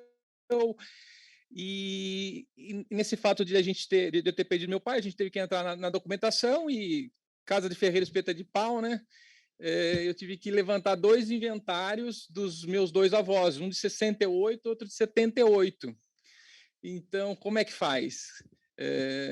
E eu tenho um irmão que também é registrador imobiliário, ele falou, puta, mas justo com a gente, aqui vai cair na mesa dos 2, né? Então, como é que faz? Como é que faz? Apresenta, reza e se der certo, a gente vai para Aparecida do Norte se agradecer. E acabou dando certo, acabou dando registro, mas a coisa interessante é que no inventário do meu avô, meu pai não registrou o inventário do meu avô, daí veio o falecimento da minha avó já fazendo inventário extrajudicial, depois houve uma permuta do meu pai e do meu tio, e depois entrava o inventário do meu pai. Eu e meu irmão nem cogitamos, nos preocupamos com os inventários extrajudiciais, que mesmo que tivesse algum problema e ocorreu, era coisa fácil de resolver, era questão documental, era coisa próxima da gente, uma facilidade. Então, a gente não teve que movimentar essa questão desses inventários judiciais retroativamente. Imagine ter que desarquivar um inventário de 68, pedir uma carta de sentença. Daí a gente começou a imaginar, não, daí a gente resolve por uso capião, porra, mas uso capião, acho que não é o caso, mas acabou dando certo, a gente conseguiu desenrolar, mas assim, só para trazer a experiência prática, que hoje é uma realidade, mas nem sempre foi assim. Por isso de um marco, eu acho que houve realmente um marco divisório quando houve a possibilidade de inventário, a própria separação judicial, você pode separação e divórcio, né, de maneira rápida, eficaz e sem grandes exposições, realmente para mim é um grande marco.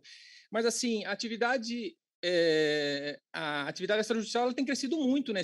Tem avançado muito nas questões que não são onde não há litígio. Onde há litígio, o judiciário tem que participar, mas onde não há sentido de se exigir a presença do juiz. E eu não estou querendo discutir assim, diminuímos processos, diminuímos... Não, a questão é não estar lá, não era para estar lá, entendeu? Então, realmente, isso tem passado de maneira devagar, mas o marco foi a questão desse inventário. Vou citar alguns casos aqui, a retificação imobiliária, também eu era oficial de registro de imóveis e também entrava como retificação de registro de imóveis no judiciário. Mas o juiz, assim, citava e vinha para o cartório, analise isso para mim. Então, assim, era um jogo assim, e realmente daí veio a retificação, possibilitando a retificação dentro dos cartórios também. E outros exemplos que têm se avançado muito, assim, de prestação de serviço de jurisdição voluntária dentro dos cartórios. Vou citar assim, teve uma alteração de retificação no próprio registro civil, que realmente também tudo ia para o judiciário, a questão da usucapião extrajudicial, a questão até dos transexuais, baseada na decisão do Supremo Tribunal Federal, também você se socorre diretamente aos cartórios.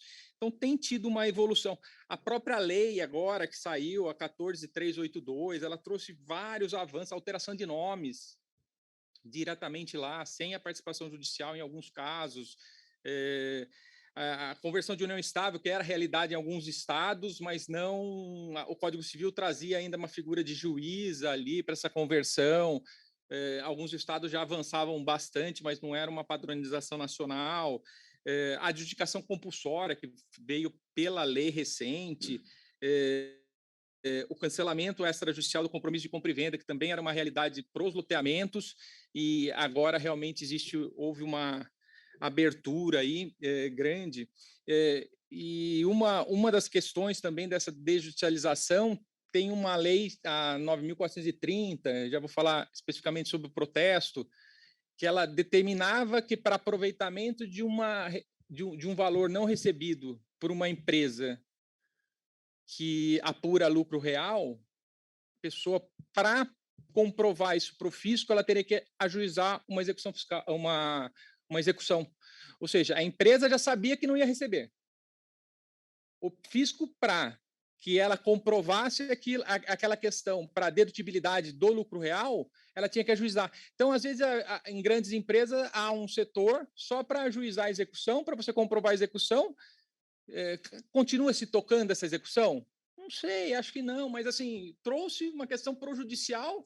Isso aí é completamente. Parece brincadeira, né? Porque como você vai ajuizar uma execução só para ter dedutibilidade fiscal? Você está usando o judiciário e essa lei foi alterada. Agora você pode fazer um protesto específico para esse fim e realmente comprovar para o fisco que ia aproveitar essa dedutibilidade. E só evoluindo assim, então as ideias do extrajudicial são grandes na questão da desjudicialização. Vou citar alguns outros casos assim que está sendo discutido atualmente. É a questão do PL das garantias, que pretende equiparar, vou chamar de equiparar, a execução da alienação fiduciária, trazendo isso para a hipoteca. Então, aproveitar os mesmos ritos do procedimento da 9.514 para a questão hipoteca. Então, está sendo discutido esse PL. Nós temos o PL 6204, que é o PL da desjudicialização da execução civil. É um projeto interessante, ele tem que estar maduro, não adianta transportar a estrutura da execução atual para os cartórios de protesto, que lá realmente não vai se evoluir também. Ou seja, se existe uma falha estrutural, você se transportar para lá também nós vamos parar, não vai ter. Mas existe o projeto de lei está sendo discutido, é da senadora Tronic, Soraya Tronic, então isso aí está sendo discutido, mas assim, precisamos criar balizas, principalmente na localização de bens, né? Porque a execução é questão de bens, né? Nós temos que localizar bens. Me recordo na defesa de mestrado, na qualificação de mestrado, o Hércules estava lá e ele me citou uma questão que tem no direito português de busca de bens antes da execução. Antes da execução, chama PPEX. Esse projeto 6204 ele é baseado na experiência portuguesa, né? Então, mas esse PPEX ela é muito interessante. Vamos localizar bens antes. Execução para quê? Se não tiver bens, faz uma busca. Existe hoje, até existem estudos, acho que até está no STF, tem até um nome, o programa de você fazer a busca. Então, a ideia é essa daí, permitir que se faça isso daí. E também tem a questão da desjudicialização da execução fiscal, mas assim, ali já é mais complicado, eles querem terceirizar para o próprio ente fazer a execução, aí eu não sei se não tem um conflito, mas está sendo debatido também, mas essa já é uma desjudicialização que não traria para os cartórios de protesto. Então, basicamente, é isso daí, e eu queria já entrar assim, em algumas questões aí com o Hércules, eu não sei como que a gente poderia fazer, eu menciono aqui, a gente vai discutindo, eu menciono todas.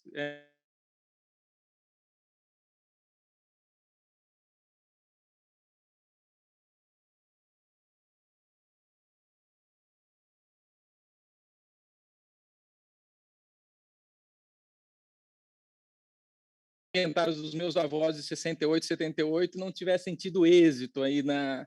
Você acha que a gente poderia fazer uma re-ratificação do inventário judicial no próprio cartório, desde que os herdeiros estivessem disponíveis ali para assinar com todos os rigores ali? Uma dúvida que eu fiquei queria que você me esclarecesse a questão do ganho de capital. A ganho do capital, mas se você trouxer os bens sem atualização, não há ganho de capital. É justamente na atualização. Tá, então, essa questão da... Isso. A base de cálculo acho que a gente pode até fazer esse ping-pong e eu vou responder essas duas primeiras perguntas. Retificar extrajudicialmente aquilo que saiu do juiz, ora, tem uma decisão do juiz. Será que o tabelião pode meter a mão nessa decisão para tentar modificá-la? Vou ser bem sincero, entendo que sim. Não é porque é uma decisão judicial. Repare, um divórcio. Ora, marido e mulher estão lá, se divorciaram, só que houve algum problema e eles já estabilizaram a questão de guarda e responsabilidade, visitação dos filhos. Você pode fazer algum tipo de retificação aqui e acolá? Pode. Até o próprio CNJ diz que se um dos cônjuges não decidiu voltar a usar o nome de solteiro lá no momento do divórcio, isso pode ser feito posteriormente e até unilateralmente. Quer dizer, é um indicativo de que uma escritura pública possa ajustar. Hoje, eu não precisaria nem dessa escritura pública. Como o Alexandre bem disse, a Lei 14.382 de 2022, ela é de junho, finzinho de junho de 2022, mas ela revolucionou o extrajudicial. Não só porque tratou de prometer aqui um sistema eletrônico dos registros públicos, mas porque ela fulminou aquele romantismo de que só o juiz pode ajustar algumas coisas. Ela diz que em qualquer momento você pode mudar o seu sobrenome. Ah, mas eu me divorciei, deixei de tirar o sobrenome. Pode tirar agora. Ah, mas eu nasci, tenho esse sobrenome, tenho mais de 18 anos e quero agora usar o sobrenome de vovô. Por mais que os meus pais não carreguem esse sobrenome, mas eu tenho tanto apreço pela ancestralidade helênica que eu quero ser o Hércules Alexandre Eustrátios. Posso, desde que eu vá ao cartório e mostre essa linhagem de ancestralidade. O Alexandre acabou de falar que hoje todo mundo que tem mais de 18 anos no Brasil pode mudar de prenome. Ah, eu sempre quis me chamar de outro prenome. O transexual não pode? Logo, todos podem. Foi isso que o legislador entendeu. Há uma nova redação do artigo 56 da Lei 6015 de 73. Essa história de princípio da imutabilidade do prenome caiu por terra. Não existe isso. Qualquer pessoa pode mudar extrajudicialmente e sem nem motivar para o registrador civil. Então, a pergunta é, posso retificar? Com cautela, reverência à decisão judicial, recolhendo os tributos necessários, porque muito acontece de eles se arrependerem na distribuição patrimonial e quererem agora rever. Desculpa, se recolher os tributos, porque o distrato gera incidência de TBI. Se você quiser retificar uma permuta aqui e acolá, eu vou querer ver a arrecadação tributária. Então, a segunda pergunta foi o ganho de capital. O fato gerador de um ganho, de um imposto de renda sobre o ganho de capital, o fato gerador é a valorização do bem. Se você comprou um bem com um preço, você não pode ficar atualizando esse valor, a não ser que você faça reformas e tenha as notas fiscais no seu nome, tal como dita a regra tributária. Mas se você valoriza o bem, e aí o que você chamou de atualização, isso é fato gerador do ganho de capital, pelo que haverá incidência na alíquota de 15%, né, na pessoa física. Diga lá. Vamos lá. A questão, o professor Nelson Neri, hoje de manhã, ele falou que aquela questão que os bens que estão no exterior não estariam sujeitos à partilha perante o direito brasileiro, a jurisdição brasileira.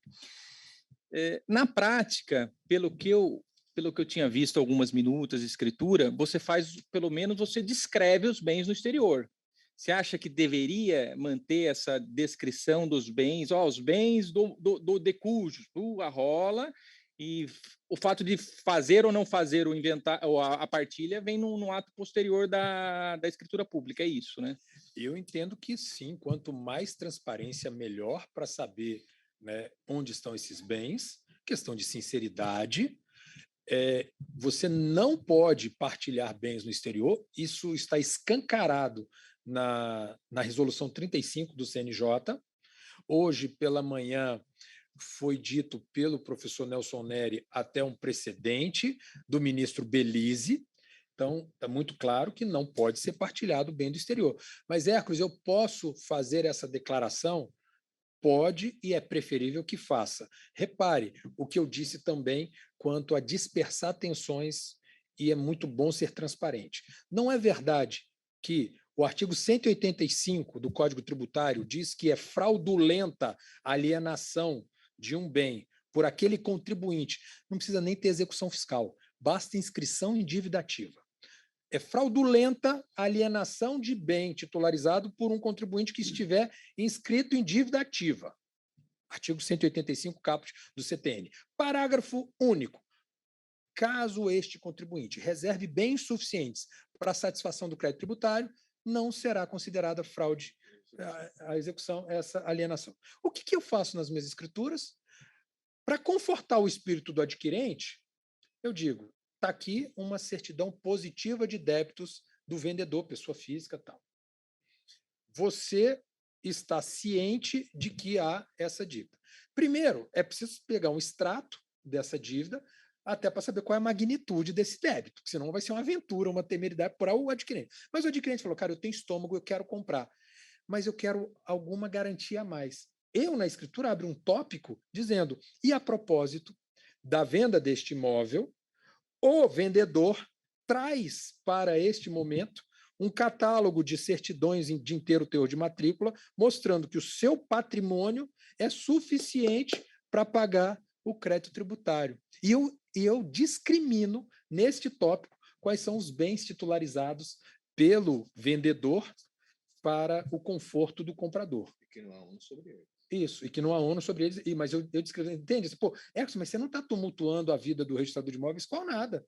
O registrador de imóveis é para cláusula real ali, de venda, está tudo certinho, mas só que eu abri um tópico no final só para dispersar tensões e para também ajudar a União Federal, porque o que vai fazer o auditor fiscal? Deixa eu ver isso aqui. Aí ele vai pedir para o tabelião, normalmente, a gente recebe ofícios e mais ofícios, para demonstrar a prática daquele ato. Me vê aí me vê o traslado, uma certidão dessa escritura. O auditor fiscal vai poder ver aquele catálogo de bens e vai ficar muito rapidamente encontrar nos respectivos registros imobiliários. É isso. Outras questões aqui, vamos lá. A questão do alvará, ela é interessante. O enunciado ele fala descrição detalhada das obrigações e prova da quitação daquelas obrigações anteriores, que, ou seja, só remanesce um ato de declaração de executar uma escritura pública. Você acha a que nível a gente teria que entrar nessa prova de quitação?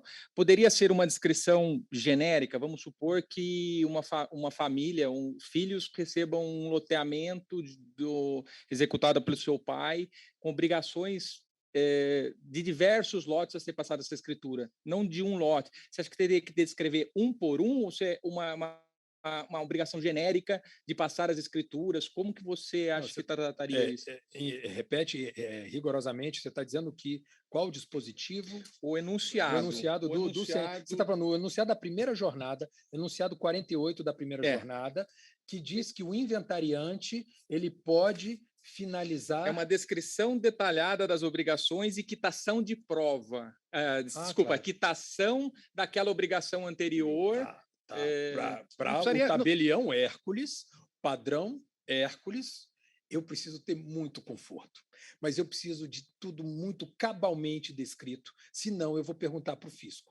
Eu vou transferir para o fisco, de repente o fisco vai falar, cara, isso aqui é prova fraca, tem que recolher ITCD.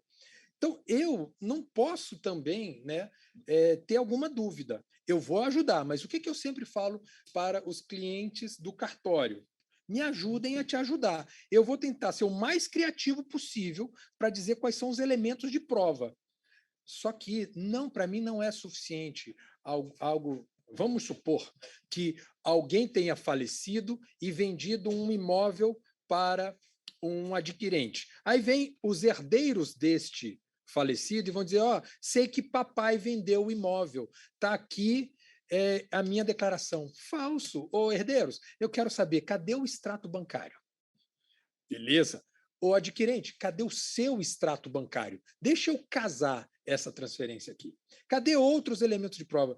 Entende como eu vou ser muito cri-cri? Eu não vou me lançar. Assim, para ajudar no extrajudicial, eu preciso também ter sagacidade, porque pode haver algum tipo de assim, sonegação. Mas Hércules, você acabou de falar para a gente de uma tal de liberdade econômica, de uma lei do estatuto do usuário, as pessoas são confiáveis. São confiáveis. Se elas são confiáveis, com muita transparência, elas terão os indicativos dessa confiança. Tá bom? Assim, é por aí. Não, Espero não ter sido muito contraditório, é porque mas eu sou cri-cri nesse se você particular. analisa uma escritura, como o exemplo que você começou a dar na exposição, de depositei, ele morreu de Covid, um imóvel é tranquilo, tem a obrigação de passar a escritura, mas quando você vai num leque maior de operações mais quantitativas, ela fica um pouquinho mais complexa, né? Sinais exteriores de veracidade, será que isso não é muito atípico? Primeiro, como é que o cara comprou um imóvel, transferiu uma bufunfa, um cascalho de 2 milhões de reais e não tem documento, e não foi fazer pelo menos um reconhecimento de firma num contrato particular? Sabe, negócios atípicos, a gente precisa saber que não parecem não verdadeiros. A gente, desde fevereiro, março de 2020, a gente não começou, foi fevereiro de 2020. A gente não começou a comunicar para o COAF, nosso órgão de inteligência financeira, tudo que a gente entende que seja atípico e que, né, haja sinais de cometimento de crime de lavagem de dinheiro, que pode ser qualquer tipo, né, criminal. É isso. Então, está muito atípico, está muito estranho. Aí eu não vou dar conta. Eu esqueci de incluir na minha apresentação essa questão do auxílio que a gente faz para o COAF nessas operações, realmente que a compra e venda dentro do registro de imóveis há uma diferença, existe todo um critério de diferença de valor venal para valor efetivo, você tem que comunicar e eles trabalham essa informação de maneira interessante. Você fez um comentário nessa questão de alvará, só para assim, concordar expressamente com você, agora com a 14382, que ela fala em adjudicação compulsória no cartório, e ela usa o termo que você poderia entrar contra os herdeiros ou sucessores aí, não me resta dúvida nenhuma que esse alvará extrajudicial, vamos chamar de alvará, esse alvará extrajudicial realmente ele tem validade, ele tem firmeza jurídica, sem dúvida nenhuma. Mas finalizando aqui, a questão da partilha da posse, você falou da partilha da posse, qual que é a base de cálculo que eles utilizam lá? Porque você fez a demonstração, existe um cunho econômico, não tenho dúvida nenhuma, mas a qual valor o fisco vai chegar se nem IPTU, quer dizer, pode ter o IPTU e não ter o registro, né? Qual que é a base da experiência que vocês têm no Distrito Federal? Agradeço aí pela pergunta. Só para retomar uma breve, é só a referência ao provimento 88 de 2019 do CNJ. Esse provimento 88 colocou notários e registradores nesse sistema de prevenção à lavagem de dinheiro e também combate ao financiamento do terrorismo. Isso é muito importante que a gente sempre enalteça e divulgue isso. Com relação à base de cálculo do ITCMD pela expressão econômica da posse, no Distrito Federal, isso é muito, mas muito comum mesmo. Normalmente, lá no Distrito Federal, a unidade federativa ela acumula as competências de um município e de um estado, né? O Distrito Federal é um baita de um municipão administrado por um governador. A nossa Constituição Estadual se chama Lei Orgânica do Distrito Federal. Nós não somos divididos em municípios. Artigo 32 da Constituição Federal veda qualquer divisão do Distrito Federal em municípios. Nós temos regiões administrativas. Lá é muito comum de haver cadastro fiscal e cobrança de IPTU, porque o fato gerador do IPTU é tanto a posse quanto a propriedade. Quando não houver propriedade, então há uma enxurrada de cadastro fiscal de mero IPTU. Hércules, qual é a base da expressão econômica da posse? É o valor de referência do IPTU, para fins de ITBI/ITCD. Fica muito fácil no DF, porque é um só tempo, Secretaria de Finanças e Secretaria de Fazenda ou de Economia. Então é isso. Tá bom, Hércules, você me falou dos imóveis urbanos, imóveis rurais. Daí, os herdeiros precisam apresentar um laudo de algum engenheiro, arquiteto, que vai dizer, ó, naquela região, o hectare vale tanto. Então, é assim que a banda toca. Eu estou dizendo que em abril de 2021 foi editada a instrução normativa número 4, lá da Secretaria de Estado, lá de Economia do Distrito Federal, que determinou que para os rurais haja essa burocracia de apresentação de um laudo. Então, é assim que se calculam os impostos de causa-morte. É só a última questão. Na questão da união estável, salvo engano, existe um precedente em São Paulo autorizando, se você tem uma escritura pública de união estável, permitindo que se faça o inventário extrajudicial pelo companheiro, aí, sem a necessidade de anuência dos herdeiros. Não, é de anuência dos irmãos. Dos irmãos, Porque o herdeiro é só. Sim, sim, show, parabéns, é isso. Se tem esse conforto, a gente precisa desburocratizar. E é de constitucionalidade duvidosa essa discriminação, né? Discriminação feita pelo CNJ. Compreendo, né, totalmente esse receio de banalizar a união estável, mas deixa com o tabelião, que o tabelião vai querer saber a firmeza de uma escritura, né? Se ela é autêntica ou não, mas é por aí. Agradeço aí pela oportunidade, obrigado, pelas perguntas. Eu finalizei, professor. Muito obrigado, Alexandre, pelas colocações pertinentes e bem argutas. Eu fui informado que tem perguntas.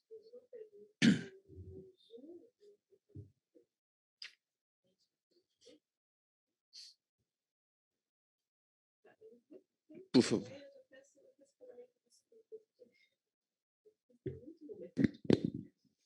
Então, entrou uma pergunta pelo Zoom do senhor Sandro Carvalho. Eu vou ler a pergunta. Inicialmente, parabenizo o Dr. Hércules pela brilhante palestra.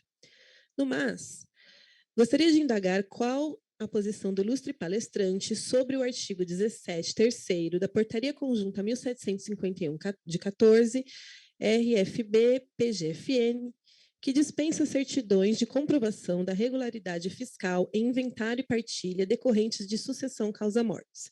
Esse dispositivo, que integra a legislação tributária como norma complementar, nos termos dos artigos 96 e 100, primeiro, do CTN, fundamentou a supressão dos itens 116.2 e 118i do capítulo 16 das normas de serviço extrajudicial de SP, entre parênteses, provimentos CGJ 8 de 21 e 13 de 21. Portaria Conjunta 1751 de 14, RFB e PGFN. Ele coloca um pedacinho aqui. Vou ler. Artigo 17. Não precisa? Ótimo. Então, aí ele só pôs o trechinho do artigo, então. Obrigada. Sandro Carvalho, eu agradeço aí pelas palavras de estímulo em relação à palestra e também parabenizo pela arguta pergunta, muito interessante. Essa instrução normativa conjunta, né, da Receita Federal do Brasil e da Procuradoria-Geral da Fazenda Nacional, que é a instrução conjunta 1751, ela tem lá um artigo 17, que esse artigo 17 é vocacionado a quê? A dispensar a apresentação de certidão negativa de débitos federais. Quando é que normalmente se dispensa? A gente sabe que o artigo 47 da Lei 8.212 de 91, artigo 47 diz: sempre que uma pessoa jurídica alienar algum bem, ela precisa apresentar uma certidão negativa de débitos. PJ é assim. Esse artigo 17 diz: todavia, se a pessoa jurídica tiver por objeto social exclusivamente, e usa esse advérbio exclusivamente, a compra e venda de imóveis, locação, incorporação imobiliária e construção de imóveis para venda, se exclusivamente o objeto for esse, e também se o imóvel que estiver sendo alienado, estiver escriturado no ativo circulante e nunca tiver constado do ativo permanente da PJ, é possível dispensar a certidão negativa. Está lá, artigo 17, a vocação dele é essa, mas ele fala algo mais. O artigo 17, ele vai dizendo sutilmente que, olha, também é dispensado em inventários e partilhas. Tá bom, mas... E aí a pergunta do Sandro foi, essa norma, que é uma instrução normativa, logo, um ato administrativo normativo, logo, ele não inova no ordenamento jurídico, essa instrução normativa deu aso à modificação das normas de serviço do extrajudicial na Corregedoria Geral de Justiça do Tribunal de Justiça de São Paulo. Hércules, isso não seria o caso de fazer essa evolução de entendimento? A gente acabou de ver um precedente do STJ dizendo que alto lá. Parece que não, né? Então, qual é a sua compreensão? Que ato administrativo normativo não deveria inovar com tanta retumbância nas regras tributárias. Só uma observação sobre esse fato. Com todo respeito ao Conselho da Magistratura do Tribunal de Justiça aqui de São Paulo, eles declararam a inconstitucionalidade do artigo 47 da Lei 8.212. Quer dizer, repito, com todo respeito, é uma autoridade administrativa, né? Depois reclamam quando a gente, juiz de primeira instância, se arvora a declarar a inconstitucionalidade de tudo, né? Mas o órgão administrativo, com uma consequência, né? Aqui não tem efeito, essa declaração não tem efeito para o INSS, para a Procuradoria. Agora eu lhe faço a pergunta. Eu não estou atualizado sobre essa questão, mas conversando informalmente com tabeliães, né, uma vez eu conversei com 2 juntos. Um não tem o quê? Eu sigo o artigo 47 e exijo. O outro não, segue a corregedoria. O que você faz? Agradeço aí pelo complemento à minha resposta, mostrando para o Sandro que não é nada trivial essa leitura que maximiza um trecho de uma instrução normativa para o fim de periclitar o crédito do fisco, né? Isso é algo problemático. Percebeu que, quando eu falei, eu fiz uma reverência ao artigo 47. Ao 47 da Lei 8.212. Tanto fiz que disse, a vocação da instrução normativa foi estabilizar quando pode ser dispensada a certidão negativa de débitos. E tanto prestigio o advérbio exclusivamente. Eu até pontuei esse advérbio, porque em algumas corregedorias eles colocam predominantemente. Quando o objeto social for predominantemente de compra e venda de imóvel e tal, desculpa, não é predominantemente, está inventando. Você não é autoridade nacional, né, federal para isso. Tá. Qual a minha leitura? Não dá para afastar por um ato de corregedoria. Eu entendo que o crédito, no 47, é preciso apresentar essa certidão negativa, e o 48, da mesma Lei 8.212, ele é muito feroz, porque ele diz, é nulo o negócio jurídico que for firmado em descumprimento da observância. Primeiro, devo dizer, obedeço 47, nenhuma dúvida, Distrito Federal continua obedecendo, tá bom? Lá no Distrito Federal. 48, falou mais do que devia falar. A bem da verdade, quando alguém aliena um imóvel, uma PJ, alienou para um adquirente, e a PJ não observou a apresentação da certidão negativa de débitos, esse negócio não é nulo, esse negócio é ineficaz em relação ao INSS, é ineficaz. Quer dizer, se um outro credor da PJ, o Alexandre é credor da PJ, quiser desconstituir, não vai poder, amigão. Mas se o INSS for declarar ineficaz, vai conseguir. Portanto, o negócio não é nulo, ele é ineficaz. Tem um precedente, relatoria ministro Eduardo Ribeiro, acho que o número é o RESP 92.500, lá de Amazonas, relatoria ministro Eduardo Ribeiro, que ele diz exatamente isso, não se trata de nulidade, e sim de ineficácia. O STJ já há um bom tempo, acho que é 2001 esse precedente, desculpa. Hércules, tá bom, o que fazer? Por que a Corregedoria declarou inconstitucional isso? Foi uma leitura de duas ADINs do Supremo, que numa lei previdenciária genérica, que dizia o seguinte: para registrar em RTD, precisa apresentar certidão negativa previdenciária. Era assim a época, a lei da década de 80. Duas ADINs, duas leizinhas foram afastadas pelo Supremo. Só que o Supremo, ao declarar a inconstitucionalidade daquelas leis vetustas, não, em nenhum momento tocou na 8.212, por suposto arrastamento de inconstitucionalidade. É dizer, continua íntegra a redação do artigo 47. Tanto é que o CNJ, ele recentemente foi chamado a tratar de espraiar para o Brasil essa dispensa de apresentação de CND, dizendo que isso é um meio enviesado de querer cobrar um tributo, e o tabelião não tem que fazer isso. Só para dizer que o CNJ, quando foi estimulado a saber se a Corregedoria do Estado do Rio de Janeiro poderia ter feito o que a Corregedoria de São Paulo fizera, o CNJ falou, pode ter feito sim. Ele está orientando os seus tabeliães. Falou isso para o Rio de Janeiro. Quer dizer, houve uma tensão para a União Federal, né? Cara, sério que o CNJ falou isso? Sim.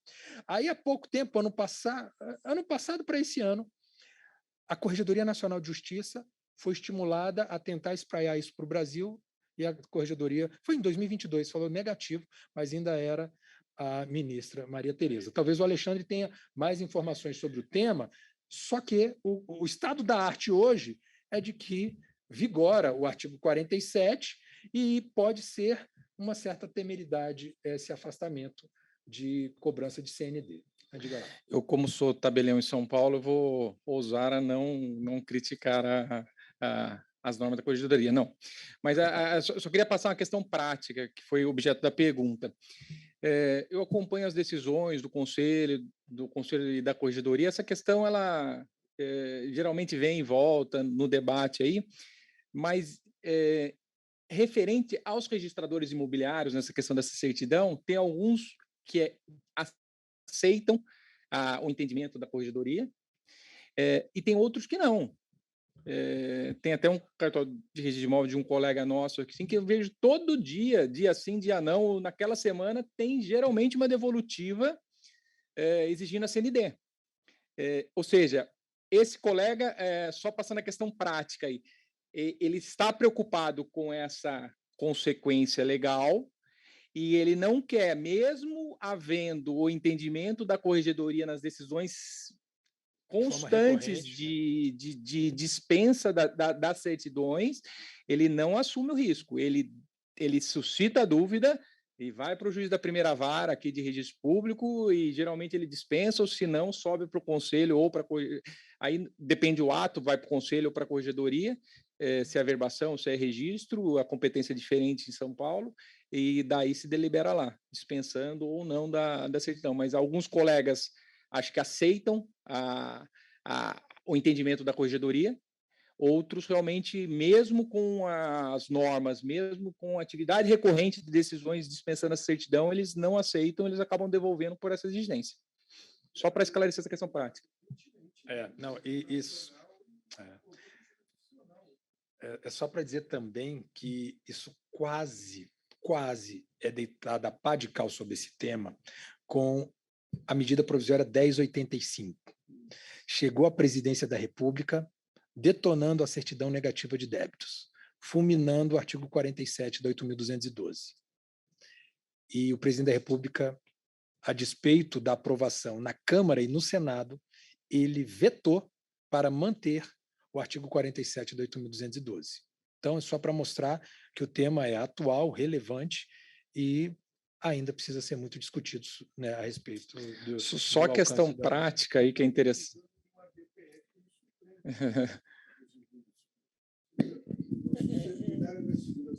É isso, boa.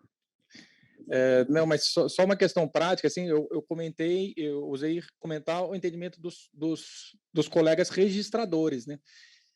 Mas quando se chega na questão dos tabeliães, que existe uma concorrência, não existe territorialidade, ela se transforma muito maior a disputa aí nessa questão de apresentação, porque o que exige provavelmente vai perder as escrituras nesse tópico aí. Então, existe também, assim, do registrador está tranquilo. Ele devolve e vai ser admitido ou não o registro daquele ato, vai ter uma burocracia, mas vai conseguir. Mas o tabelião de notas, se tiver essa exigência, daí realmente é mais complexo, existe um maior detalhe aí, maiores consequências em termos até de mercado das escrituras aí. E dizer que quem fez pergunta foi o Sandro, é colega meu de Campinas, então... Um abraço. Isso, Sandro, claro, conheço. Mandar um abraço para ele. Um abraço para o Sandro. Beleza. O senhor Sandro escreveu: agradeço muito as valiosas considerações do Dr. Hércules e parabenizo também o amigo Dr. Arcaro, perdão, e o meu professor de graduação de 24 anos atrás, Dr. Mairã. Aí, olha tão velho assim. Grande Sandro, um grande abraço, beleza. Mais alguma pergunta?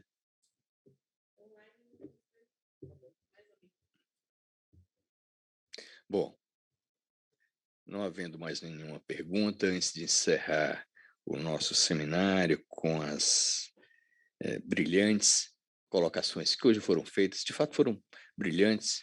O Hércules mostrou porque ele foi convidado, assim como o Alexandre, tem um domínio e uma segurança irrefutável para falar sobre o assunto. Além do que, ele traz os questionamentos, ele tem personalidade para concordar e discordar, sendo fiel, sendo coerente, como até mencionei ontem, a necessidade da coerência com o seu pensamento. Eu gostaria imensamente de cumprimentar a Escola de Magistrados do Tribunal Regional Federal da Terceira Região pela realização. O faço na pessoa do seu diretor-presidente, o desembargador Nino Toldo, mas também eu gostaria de estender esses cumprimentos aos servidores da escola, e eu faço aqui nas pessoas dos servidores presentes, da Mariana e do João Roberto, agradecendo toda a dedicação, todo o cuidado e o trabalho esmerado que realizaram, não apenas nesses 2 dias, mas também durante a preparação do evento, porque um evento como esse é um evento que exige, apesar de curto, exige uma série de providências preparatórias para a sua realização. Então, meus agradecimentos e meus cumprimentos pelo trabalho realizado. Eu gostaria também de agradecer e de cumprimentar todos os participantes, os presenciais e os online, mas, em especial, agradecer a participação dos nossos convidados que estiveram aqui desde ontem pela manhã, destacando e mostrando a necessidade de uma matéria tão sensível como é a sucessão, que é algo que afeta literalmente a todos, merecer um tratamento mais respeitoso, mais cuidadoso e que traga maior segurança jurídica a cada um de nós, porque todos nós, como disse, nos depararemos com essa situação. Então, nós precisamos ter segurança para tratar não somente dos nossos patrimônios, mas também dos nossos familiares, dos nossos entes queridos. E o objetivo é não deixar problema para ninguém. Afinal de contas, o que a gente quer é resolver problema. Por isso que o problema tem que ser apresentado, tem que ser discutido, tem que ser pensado, tem que trazer, digamos assim, discussão. Não há necessidade de ninguém concordar com ninguém, como, por exemplo, a última menção que o Hércules fez, eu estava aqui pensando, é tanto si, com relação à cláusula do pacto antinupcial, que só mostra a tentativa de fazer um grande desvio às previsões legais, né? Ainda porque, se fosse um testamento, poderia ser revogada a qualquer momento. Então, não traz segurança nenhuma. E o fato de estar numa escritura no pacto antinupcial também não traz uma segurança maior em relação a isso, né? Então, é uma mera, digamos assim, previsão de intenção.